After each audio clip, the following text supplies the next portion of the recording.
The saddest thing about losing someone isn't the day they leave. It's the day you realize they stopped waiting long before they walked away. Snow drifted past the floor-to-ceiling windows of our mountain estate in Aspen, turning the world outside into a swirl of white and silver. From where I stood near the grand staircase, the lights of the valley looked like scattered stars beneath the storm clouds. Inside, the annual Whitmore Foundation Christmas Gala was in full swing. Crystal chandeliers cast warm golden light across polished stone floors. A string quartet played softly near the fireplace. Laughter rose and fell like waves through the crowd of investors, politicians, and executives who filled the house. Everyone seemed happy. Everyone except me. I balanced a champagne flute between my fingers and forced a smile whenever someone looked my way. After 10 years of marriage to Logan Whitmore, I had become very good at smiling. Good at pretending I wasn't disappointed. Good at acting like being alone in a room full of people didn't hurt. Logan stood across the ballroom surrounded by half a dozen business partners. At 6'3", he naturally commanded attention. His dark tailored suit fit perfectly. His confident grin drew people toward him. He looked exactly like the man featured on magazine covers and financial news segments. The man everyone admired. The man I had once believed would always make time for me.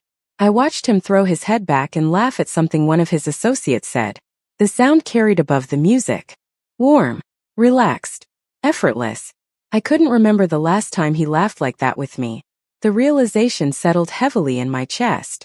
Maybe that was why I found myself lingering near the hallway entrance instead of joining another conversation. Maybe some part of me was still hoping to hear something that would remind me of who we used to be. Then one of the executives raised his glass and joked, "Come on, Logan. It's Christmas Eve. Doesn't your wife want you home before midnight?" More laughter followed. Someone else added, "You're lucky your wife puts up with these work marathons." Logan smirked. The kind of smirk I had once found charming. The kind that now felt strangely distant. He took a sip from his drink and shrugged. "I don't have to rush home. Emma will wait." The group laughed immediately. A few nodded in agreement. One man even clapped him on the shoulder. But I didn't hear anything after those words. Emma will wait. Such a simple sentence. 6 words. 6 ordinary words spoken without cruelty. Without anger. Without even thinking. Yet they landed harder than any argument ever could. Because they were true. I always waited. I waited through canceled anniversaries. Through missed birthdays. Through dinners that grew cold on the table. Through weekends that became conference calls. Through promises postponed until next month, next season, next year. I waited because I loved him. I waited because marriage meant believing tomorrow would be better. I waited because every time disappointment arrived, hope somehow arrived with it. Across the room, Logan continued talking, completely unaware I had heard him. Completely unaware that something inside me had gone very still. I looked down at the diamond ring on my finger. The same ring I had worn every day for a decade. The same ring I had twisted nervously during countless nights spent watching headlights that never appeared in the driveway. Around me the party continued. Glasses clinked. Music played. Guests smiled. Yet for the first time in years I felt strangely calm. Not angry. Not heartbroken. Just tired. Deeply tired. I lifted my eyes toward Logan one last time. Then I smiled. A small quiet smile no one noticed. Least of all him. Because standing there beneath the glow of 1,000 Christmas lights, I finally understood something he didn't. The woman who always waited for him was slowly disappearing. And he hadn't even noticed she was gone. I did not sleep that night. Snow tapped softly against the bedroom windows while the digital clock beside my bed crawled from 1 hour to the next. Logan came upstairs sometime after midnight. I heard his footsteps in the hallway. Heard the bedroom door open. Heard him loosen his tie and place his phone on the nightstand. The same routine. The same life. The same distance between us. He kissed my forehead before slipping beneath the blankets. It was a familiar gesture. Automatic. Comfortable. Empty. Within minutes his breathing deepened. He was asleep. I stared into the darkness and realized something strange. For the first time in years I was not waiting for him anymore. The next morning the mountains glowed beneath fresh snow. Aspen looked like a postcard. White rooftops. Pine trees dusted in silver. Sunlight spilling across the valley. Logan had already left for a breakfast meeting before I came downstairs. A note sat beside the coffee machine. Busy day. Back late. Love you. I stared at the handwriting. Then I folded the note and placed it in a drawer. Later that afternoon I climbed the narrow staircase leading to the attic above the west wing of the house. Most people never went up there. Even Logan rarely remembered it existed. Dust floated through thin beams of winter light. Old boxes lined the walls. Christmas decorations. Family photographs. Forgotten pieces of our lives. In the far corner sat a faded blue storage trunk. My hands trembled slightly as I opened it. Inside were programs from concerts, sheet music, music journals, newspaper clippings, memories from a version of myself that felt like a stranger now. Before I met Logan, music had been my entire world. I had dreamed of performing professionally, teaching, traveling, building something of my own. Then life happened. Love happened. Marriage happened. I told myself sacrifices were normal, that there would always be time later. But later had quietly become 10 years. I sat cross-legged on the wooden floor and pulled out a worn leather notebook. The cover was cracked. The pages yellowed. On the first page I had written a list years ago. 27 promises. 27 plans. 27 things Logan and I had sworn we would do together. I ran my fingers down the page. Visit Italy in the spring. Start a family music foundation. Take dance lessons. Spend 1 month completely offline. Celebrate our anniversary in New York. Build a lakeside cabin someday. Each promise had a date beside it. Most were never mentioned again. Some had been postponed so many times that the ink itself looked tired. I turned page after page. Promise number 8. Delayed. Promise number 13. Forgotten. Promise number 19. Cancelled. Promise number 22. Replaced by a board meeting. A strange ache settled in my chest. Not because the promises were broken, because I had spent years convincing myself they still mattered. Near the end of the notebook I found an empty page and picked up a pen. Slowly, carefully, I wrote a new entry beneath the others. Number 28. The day I stopped waiting. I stared at the words for a long time. Outside, the wind swept across the mountains. Somewhere downstairs my phone buzzed with a text message. Logan. Running behind. Do not wait up. I looked at the message. Then I looked back at the notebook. For years those words would have disappointed me. This time they did not. This time I simply turned off my phone, closed the notebook, and for the first time in a decade, I began imagining a future that did not revolve around waiting for someone to come home. People think heartbreak arrives like a thunderstorm. Loud, sudden, impossible to ignore. They are wrong. Sometimes it arrives quietly, disguised as peace. Over the next several weeks, nothing dramatic happened. No arguments. No tears. No slammed doors. That was the strange part. Logan seemed happier than he had been in years. At first, I wondered if he noticed the change in me. Then I realized he did notice it. He just misunderstood it completely. I stopped asking when he would be home. I stopped texting reminders about dinner. I stopped checking flight schedules when he traveled. I stopped sitting beside the window watching headlights crawl up the mountain road after dark. For years, I had built my evenings around his arrival. Now I built them around myself. The first time it happened, Logan looked genuinely relieved. We were having breakfast in the kitchen while snow drifted beyond the glass walls overlooking the valley. He was scrolling through emails on his tablet when he said, I might have to stay in Denver an extra 2 days next week. Normally I would have asked questions. How long? Why? When would he be back? Instead I simply nodded and poured another cup of coffee. Whatever works for your schedule, I said. His eyes briefly lifted from the screen. That is it. What do you mean? You are not upset? I smiled slightly. Should I be? For a second he looked confused. Then he relaxed. No. Actually, thank you. That makes things easier. Easier. The word lingered in my thoughts long after he left. Somehow my silence felt like cooperation. My absence felt like support. The less I needed from him, the more comfortable he became. The irony would have been funny if it had not been so sad. Days passed. Then weeks. I began spending more time in the attic studio. Dust-covered sheet music slowly returned to life. My violin came out of storage. At first my fingers felt stiff against the strings. The notes sounded uncertain, rusty, fragile. But little by little, the music returned. Some evenings I played for hours while snowstorms rolled across the mountains outside. Those moments felt strangely familiar. like meeting an old friend I had abandoned years ago. One afternoon I drove into Aspen alone and wandered through a small independent bookstore near Main Street. While browsing, I noticed a flyer pinned to a community board. Local youth arts initiative seeking volunteer music instructors. My heart skipped. It was ridiculous how much one simple piece of paper could affect me. I tore off a contact tab and slipped it into my purse. That evening Logan called from Chicago. His voice echoed through the speakerphone as he walked through some airport terminal. "I might miss New Year's Eve," he said casually. "The acquisition meetings are taking longer than expected." I stared out at the mountains glowing beneath sunset. Pink light stretched across the snow-covered peaks. A year ago those words would have broken my heart. This time I simply said, "Okay." There was a pause. "Okay." "Yes." Another pause.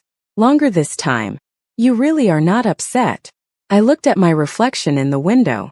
For a moment, I barely recognized the woman staring back. She looked calmer, stronger somehow. "No, Logan," I said softly. "I am not upset."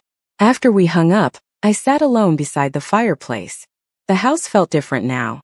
Less like a waiting room, more like a place I actually lived. My gaze drifted toward the leather notebook resting on the coffee table. Slowly I opened it. Beneath promise number 28, I wrote another sentence. Not a goal, not a dream, just a truth. I am learning how to build a life that does not pause when someone else is absent. As the fire crackled beside me, I realized something important. Logan thought I had finally stopped complaining. What he did not understand was far more dangerous. I had stopped expecting. The most dangerous secrets are not the ones people hide from others. They are the ones they hide from themselves. By February, the snow around the estate stood nearly 4 feet deep in places. Massive drifts lined the private road leading down the mountain, and the world beyond our windows seemed quieter than ever. Logan was traveling more than usual. New York, Seattle, San Francisco. Sometimes I forgot which city he was calling from until I looked at the clock and calculated the time difference. Strangely, his absence no longer left an empty space behind. It simply created room. Room to think. Room to breathe. Room to remember who I had been before my entire life revolved around someone else's schedule. Every Tuesday and Thursday afternoon, I drove into Aspen to volunteer with the youth arts program I had discovered weeks earlier. The building sat near the edge of town beside a frozen creek. It was not impressive. No marble floors. No luxury finishes. Just a modest community center filled with folding chairs, donated instruments, and children eager to learn. It became my favorite place in the world. The first time I taught a beginner violin class, my hands shook more than the students. 10 pairs of eyes watched me expectantly. 10 children trusted me to show them something beautiful. By the end of the hour, my cheeks hurt from smiling. Driving home that evening, I realized I had not felt that alive in years. The following week, the program director approached me with an opportunity. A retired music instructor had recently stepped away from a small lakeside academy in Oregon. The academy specialized in youth music education and community performances. It was struggling financially but still operating. The board was searching for someone willing to help rebuild it, someone passionate enough to give it a future. I should have dismissed the conversation immediately. After all, my entire life was in Colorado. My marriage, my home, my responsibilities. Yet I found myself asking questions. More questions than I intended. By the time I left that afternoon, I had a folder filled with information sitting on the passenger seat beside me. I told myself it was curiosity, nothing more. That evening I carried the folder upstairs to the attic studio and placed it inside a drawer beneath my sheet music. Hidden, safe, private. Over the next several weeks, that drawer became a secret world. Photographs of the academy, financial reports, development plans, notes scribbled in my handwriting, potential grant opportunities, renovation ideas. Every time I opened the drawer, I felt something I had not experienced in years. Excitement. Not because I was planning to leave. At least that was what I kept telling myself. But because I was finally building something that belonged to me. One night Logan returned unexpectedly early from Boston. I heard his car pull into the circular driveway while I was sorting paperwork upstairs. Panic flashed through me before I quickly slid everything back into the drawer. The reaction surprised me. Why was I hiding this? Minutes later he appeared in the studio doorway. "There you are," he said. I checked 3 rooms before finding you. I smiled politely. Long trip. Exhausting. His gaze wandered around the attic. What have you been doing up here lately? For one brief second I considered telling him everything. The classes. The academy. The plans forming inside me. The version of myself slowly coming back to life. Instead I simply said, working on music. He nodded distractedly. His phone buzzed. He glanced at the screen. I have to take this. Then he disappeared down the stairs. The conversation lasted less than 30 seconds. Later that night, after he had fallen asleep, I returned to the attic alone. Moonlight spilled across the wooden floor through the small circular window overlooking the mountains. Slowly I opened the drawer and removed the academy folder. On the inside cover I wrote 3 words that made my pulse quicken. Possible new beginning. Then I closed the folder and stared out into the darkness. For the first time, the future no longer looked like a road that ended at Logan. It looked like an open horizon. And that realization terrified me almost as much as it excited me. The night everything changed arrived with a late March snowstorm. Heavy flakes drifted across the mountains, swallowing the road below the estate and wrapping the world in silence. I stood alone in the kitchen watching the storm gather beyond the windows while a pot of soup simmered on the stove. The house smelled of rosemary and fresh bread. It should have felt comforting. Instead it felt like a goodbye. Logan was supposed to return that evening from New York. Earlier that morning he had sent a brief message. Flight delayed. Home tonight. For years those words would have filled me with anticipation. I would have planned dinner, lit candles, rearranged my schedule around his arrival. This time I simply nodded to myself and continued packing. The guest room closet was empty now. So was most of the attic studio. 3 boxes had already been shipped to Oregon earlier that week. Books, sheet music, personal journals, pieces of a future I had finally stopped pretending was impossible. The Academy Board had officially offered me the position 10 days earlier. Executive Director. Housing included. Full authority to rebuild the program. I had stared at the offer letter for nearly an hour before signing it. Not because I was uncertain, because I knew exactly what accepting it meant. Around 6 o'clock the headlights of Logan's SUV appeared through the falling snow. I watched from the second-floor hallway as the vehicle climbed the winding driveway. A strange calm settled over me. No panic. No guilt. Just certainty. Downstairs the front door opened. Cold air swept inside. Logan stepped into the foyer carrying his overnight bag. "Emma," he called. "I am home." For a moment I simply listened. How many times had I waited to hear those words? Hundreds. Maybe thousands. Yet somehow they no longer carried the power they once had. I walked down the staircase slowly. Logan looked tired but pleased to be back. Snow clung to the shoulders of his coat. "You are home early," he said with a smile. "I thought you would be upstairs. I wanted to finish a few things." He set down his bag and loosened his scarf. Good, because I actually made it back before midnight for once. There was pride in his voice, as though arriving home a few hours earlier than usual was a victory worth celebrating. My chest tightened, not from anger, from sadness. He still did not understand. "I have something for you," he said. Reaching into his coat pocket, he pulled out a small velvet box. "I saw it in Manhattan and thought of you." Inside was a beautiful silver music note pendant. Delicate, elegant, expensive. Months earlier it would have made me cry with gratitude. Now it only confirmed what I already knew. Logan still believed gifts could replace presents. "It is beautiful," I said honestly. "Thank you."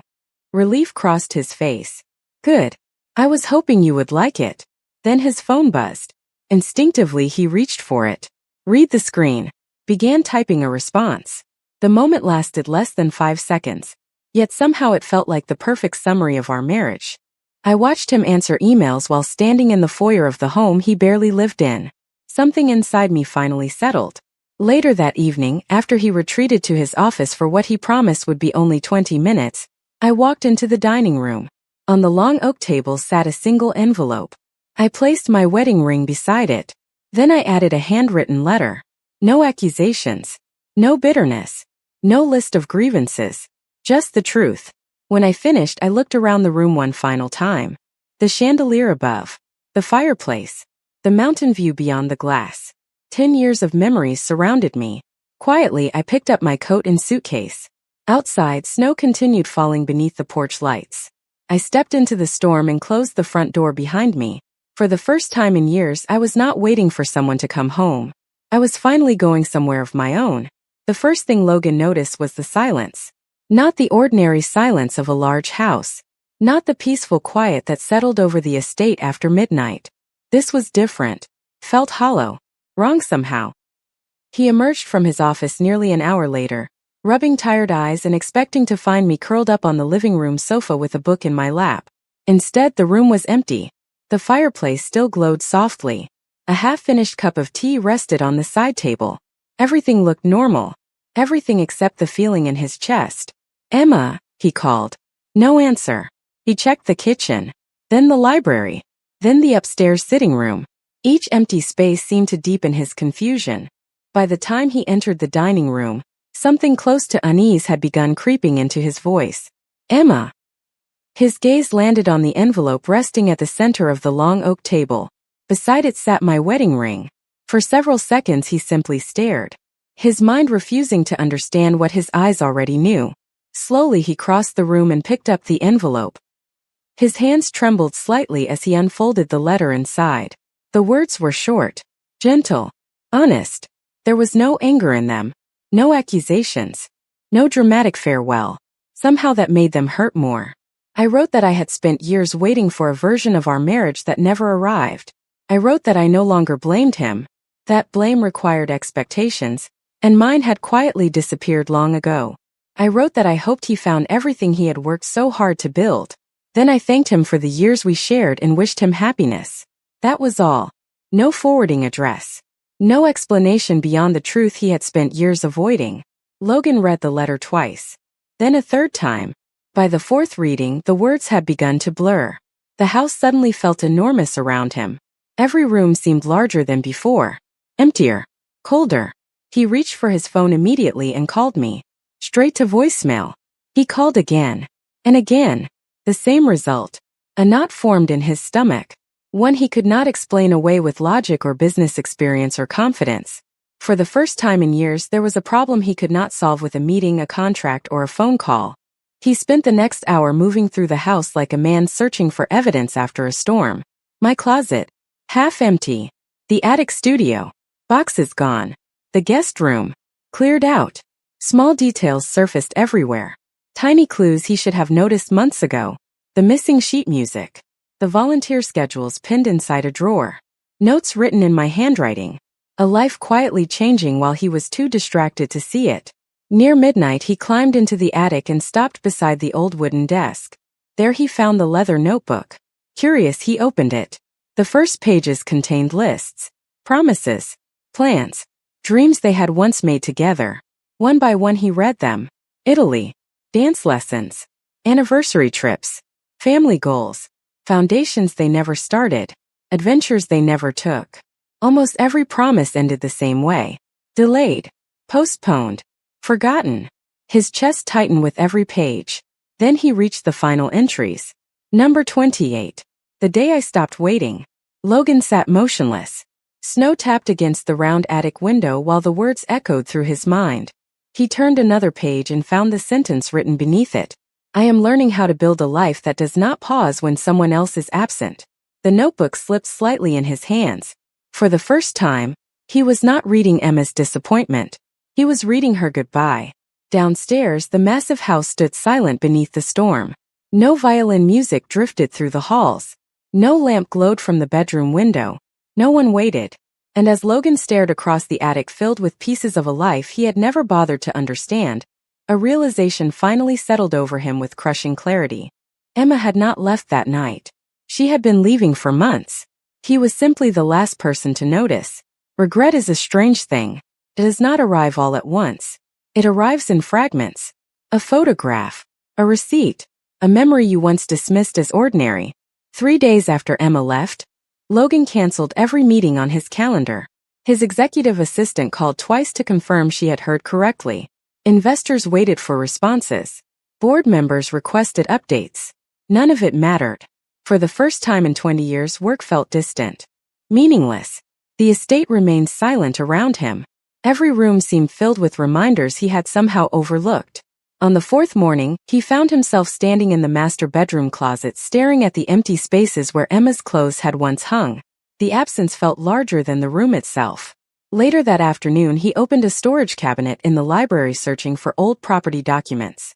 Instead, he discovered a stack of boxes labeled in Emma's handwriting. Inside were years of memories, concert programs, teaching certificates, newspaper articles, awards she had never displayed. Logan sat on the floor and began reading. The woman described in those articles sounded ambitious, talented, passionate, full of plans. He barely recognized her. Not because she had changed, because he had stopped paying attention. At the bottom of one box he found a cream-colored envelope dated 6 years earlier. Curious, he opened it carefully. The letter inside came from a prestigious music conservatory in Vienna. Emma had been offered a 1-year fellowship, housing included, international recognition, a career-defining opportunity. His eyes moved across the page again and again. He had never heard about it. Never once. Then he found Emma's handwritten response folded behind the acceptance letter. Thank you for the opportunity. Unfortunately, I must decline. Personal commitments require me to remain in the United States. Logan stared at the words until they blurred. Slowly another memory surfaced. 6 years ago he had been launching one of the largest acquisitions of his career. He remembered complaining about the pressure, the travel, the uncertainty. He remembered telling Emma one evening that he needed stability at home because everything else felt chaotic. At the time she had smiled and told him not to worry. She would be there. He had never asked what she gave up to make that promise possible. By sunset he was back in the attic. This time he searched more carefully. Every drawer revealed another piece of a life he had never bothered to examine. Volunteer schedules, lesson plans, music journals, thank you notes from students. One notebook contained years of personal reflections. Logan hesitated before opening it. The earliest entries made him smile. Emma described road trips, date nights, future dreams. Then gradually the tone changed. Not dramatically, quietly, like a light fading 1 degree at a time. I missed him today. Maybe next week will be better. Another entry. He promised we would celebrate later. Another. I know he is busy. Another. I wish he had asked about my concert. Logan turned pages faster. The entries became less frequent over time, less hopeful, less personal. Then, nearly a year before she left, he found a sentence that stopped him cold. I think the hardest part is not that he forgets me. It is that I have started expecting him to. The notebook slipped from his hands. For several minutes he simply sat there staring through the attic window at the mountains beyond. Snow was melting now. Small patches of earth emerging beneath the white landscape. Spring approaching. Change arriving whether anyone was ready or not. A painful truth settled over him then. Emma had not abandoned their marriage. She had carried it alone for years. She had sacrificed opportunities, dreams, pieces of herself. Not because he asked directly, but because she believed they were building something together. And while she was making sacrifices for their future, he had been making excuses for his absence. For the first time, Logan stopped asking where Emma had gone. The more terrifying question finally took its place. How many times had she needed him while he was too busy to notice? Finding someone is easy when they want to be found. Understanding why they left is much harder. 2 weeks after reading Emma's journals, Logan boarded a flight to Oregon. It was the first trip he had taken in years that had nothing to do with business. No investors. No acquisitions.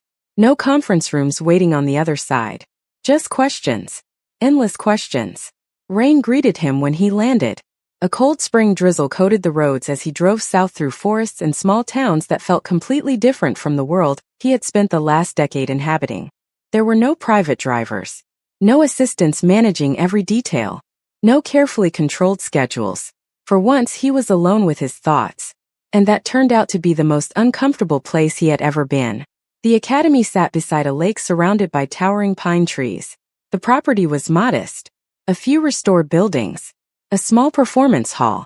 Student cottages scattered near the shoreline. Nothing about it resembled the luxury of the Colorado estate. Yet the moment Logan stepped from his rental car, he understood why Emma had chosen it. The place felt alive. Laughter drifted from an open classroom window. Music echoed faintly across the water. People moved with purpose, not pressure. It felt like a place where dreams were built instead of negotiated. His pulse quickened as he approached the main office. For a brief moment he imagined Emma walking through the door. Looking up. Smiling. Everything somehow returning to normal. Instead, a receptionist politely informed him that Emma was not there. She is traveling this week, the woman explained. Regional youth music programs. Fundraising meetings. She has been very busy. Logan nodded slowly. Busy. The word felt different when applied to Emma. For years he had used it as an excuse. She was using it to build something meaningful. Before leaving, he wandered through the campus grounds. Everywhere he looked, he found traces of her influence. New instruments. Renovation plans. Student programs. A community bulletin board covered with photographs and handwritten notes. One picture stopped him cold. Emma stood surrounded by a group of children holding violins. Her smile was brighter than any he remembered seeing in years. Genuine. Unforced. Happy. Not the polite smile she wore at charity galas or business dinners. This was something else entirely. Logan stared at the photograph for a long time. Then he noticed the date. It had been taken only 3 weeks earlier. 3 weeks. In less than a month she seemed more alive than she had during the previous several years combined. The realization hurt more than he expected. Not because she was happy. Because he had played such a large role in making her unhappy before. He left Oregon the next morning but did not return directly to Colorado. Instead he drove north, then west, then south again, following small pieces of Emma's recent life. Community centers she had partnered with, youth programs she had helped fund, music workshops she had organized. Everywhere he went, people spoke about her the same way. Kind, dedicated, inspiring, present. The word followed him everywhere. During one stop in a small coastal town, an elderly music teacher smiled after hearing Emma's name. She listens, the woman said.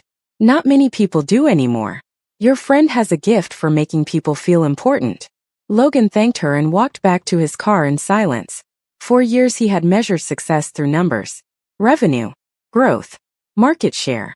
Yet the people Emma impacted never mentioned achievements. They talked about moments, conversations, time, attention, things he had always treated as renewable resources. Things he was finally realizing were not renewable at all. Late one evening he parked beside the Pacific Ocean and watched waves roll beneath a gray sunset. His phone buzzed repeatedly with messages from work. He ignored every one of them. For the first time in his life there was something more important than the next deal. Somewhere ahead, Emma was building a future without him. And somewhere along this journey, Logan finally understood that finding her was not the real challenge. Becoming the kind of man who deserved a second chance was. Some people believe second chances begin with a grand gesture, a speech, promise, a dramatic reunion. They do not. Real second chances begin with humility. Nearly 3 months after Emma left Colorado, Logan finally saw her again. The discovery happened by accident. A community arts newsletter mentioned a youth music festival taking place beside a lake in southern Oregon. The article included a small photograph. Most people would have overlooked it. Logan recognized her instantly. 2 days later he found himself standing at the back of an outdoor performance pavilion as the evening sun painted the water gold. Families filled the wooden benches. Children adjusted instruments nervously. Parents held cameras. Laughter drifted through the cool spring air. It was the kind of event Logan would never have attended in his old life. The kind of event Emma would have loved. Then she walked onto the stage. For a moment the entire world seemed to stop. She looked different. Not physically. She was still Emma. The same blonde hair. The same gentle smile. The same graceful way she carried herself. Yet something had changed. The weight she used to carry was gone. She moved with confidence now. With purpose. Like someone who had finally stepped into the life she was meant to live. Logan remained where he was, hidden among the crowd, watching, listening. The students performed first. Some missed notes. Others played perfectly. Emma encouraged each one with warmth and patience. Every child who stepped off that stage looked a little taller afterward, a little more confident. Then near the end of the program, Emma lifted her violin. Silence settled across the audience. The first note floated into the evening air. Soft, clear, beautiful. Logan felt his throat tighten. He remembered hearing her play years ago, before business trips multiplied, before meetings consumed weekends, before he convinced himself there would always be more time. The music ended several minutes later. Applause erupted throughout the pavilion. Emma smiled and thanked the audience. As people began leaving their seats, Logan remained frozen. His heart pounded harder than it ever had during negotiations worth hundreds of millions of dollars. Eventually Emma turned and noticed him standing near the back. The smile faded slightly, not from anger, from surprise. Their eyes met across the crowd. Neither moved. Neither spoke. Finally Emma walked toward him. Each step felt impossibly slow. When she stopped a few feet away, neither seemed to know where to begin. "Hi, Logan," she said quietly. "Hi, Emma." The familiar sound of her voice almost broke him. For several seconds silence stretched between them. Then she glanced toward the lake. "What are you doing here?" It was a fair question. Months earlier he would have arrived with explanations, presentations, arguments, solutions. This time he simply told the truth. "I came because I wanted to see how you were doing." Emma studied him carefully. "And?" He looked around. The students, the families, the academy banners fluttering in the breeze, the happiness in her eyes. "You look happy." A small smile returned to her face. "I am." Logan nodded slowly. The answer hurt. Yet it also brought relief. Because despite everything, he wanted that happiness for her. More than he wanted forgiveness. More than he wanted another chance. "I am sorry," he said. "For all the years I was physically present but emotionally absent. For every promise I postponed. For every time I assumed you would still be there tomorrow." Emma looked away toward the water. The sunset reflected across the lake like liquid gold. "I know," she said softly. Logan swallowed hard. "I do not expect anything from you. Not today. Maybe not ever." He took a breath. "But for 10 years you waited for me. If it takes 10 more, I will be the one waiting." Emma's eyes filled with emotion. She quickly blinked away. Neither of them spoke for a long moment. The future remained uncertain. No guarantees. No dramatic resolution. Just two people standing beside a lake at sunset, finally speaking honestly for the first time in years. And somehow that felt like enough. Because the cruelest mistake is not losing someone. The cruelest mistake is believing they will stay forever.